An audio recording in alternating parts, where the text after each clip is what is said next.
السلام عليكم ورحمة الله وبركاته. دي شقة دور تاسع، البرج 14 دور. الشقة 3 أوض وصالة، تشطيب عريس أول ساكن، في عداد كهرباء وعداد مية، والغاز موجود في العمارة على التوصيل. دي كده عندنا الصالة بتاعتنا اهيت. الشقة كلها جبسون بورد.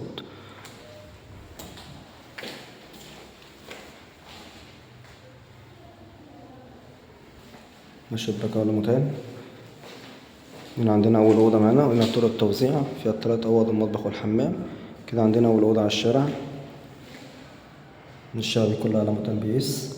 كده عندنا أول غرفة معانا اهيت. وده عندنا الصالة اهيت، قطعة ونص. هنا عندنا تاني أوضة برضو على الشارع.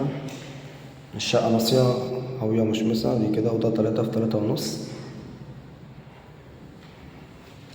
هنا عندنا الحمام، حمام شايل بانيو وقعدة وحوض مرتاحين. على مكان كله راكب. هنا عندنا المطبخ، هناك البوتاجاز، وهنا التلاجة والغسالة تحت الرخامة.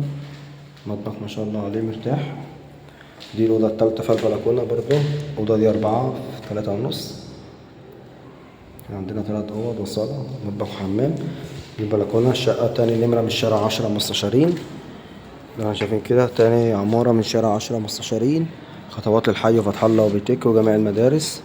الشقة دور تاسع، البرج 13 دور. أسانسير شغال، تشطيب أول ساكن زي ما احنا شايفين. الشقة مساحتها 85 متر، 3 أوض وصالة، مطبخ وحمام. يوجد تسلسل ملكية وحصة في الأرض. ربنا يبارك لصاحب النصيب إن شاء الله. السلام عليكم ورحمة الله وبركاته.